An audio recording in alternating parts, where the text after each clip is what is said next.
That was all I wrote. Simple. Clear. The reply came fast, from my sister, LOL. You actually thought we'd miss Cabo for that? From my mother, don't guilt us. This trip's been planned for months. I stared at the screen, their words glowing like acid. My chest didn't hurt from the surgery yet. It hurt from this. I typed only, my mistake, and then I set the phone down, silent, calm, while something inside me hardened into steel. Hashtag family. The word used to mean safety. Growing up, I thought blood was thicker than betrayal. But I should have known better. My sister always believed she was the sun, and everyone else were planets orbiting her glow.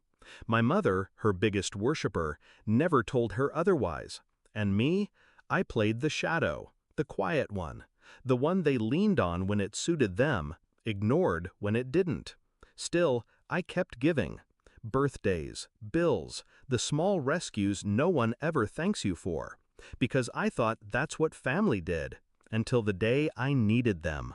One ride home, 1 hour of their lives, and they couldn't spare it. Hashtag, it wasn't just neglect, it was contempt.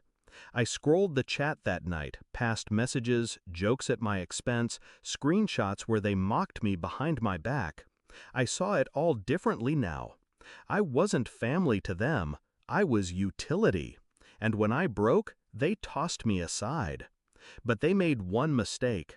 They assumed I would stay quiet. I didn't confront them. I didn't beg. Begging is for the powerless. Instead, I prepared. I spoke with my doctor, confirmed the date, confirmed the recovery. And then I asked a favor. I asked the nurse if she would take a call from my mother should she ever inquire. I gave her the exact words. Calm, professional, clinical. Meanwhile, I booked something else, a reservation in Cabo, under my name, in their same hotel, the suite next door to theirs. I wired the deposit without hesitation. This wasn't revenge in heat. This was precision.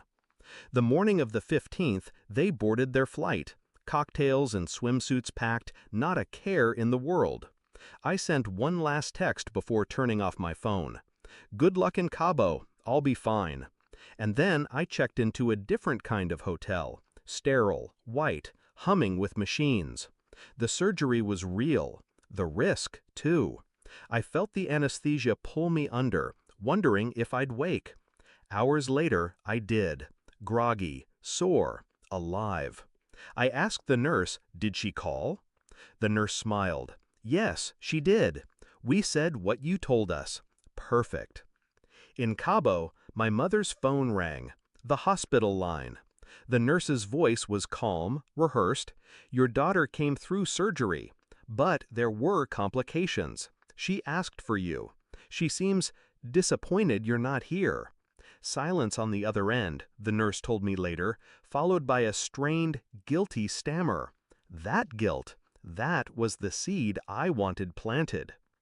2 days later, I walked into the hotel in Cabo, not limping, not broken, whole, stronger than ever. I saw them at the pool, sunburnt, drinks in hand, laughter shallow and forced. My sister spotted me first. The color drained from her face. My mother froze, her hand tightening on her glass. I walked straight past them, into the suite next door. No words, no explanation. Just my presence. Proof that I had been here all along. Proof that I knew exactly where they would be. That night, when they knocked on my door, I let them stand outside. I let them beg through the wood, voices quivering, panic laced with shame. I didn't answer. They needed to feel silence the way I had felt it. When we returned home, the story spread. My mother had abandoned her child during surgery. My sister laughed about it in text. Everyone saw the screenshots. Family friends stopped calling. Neighbors whispered. They lost their pedestal, their reputation. Their little empire of image and superiority crumbled in days. And me? I didn't raise my voice once.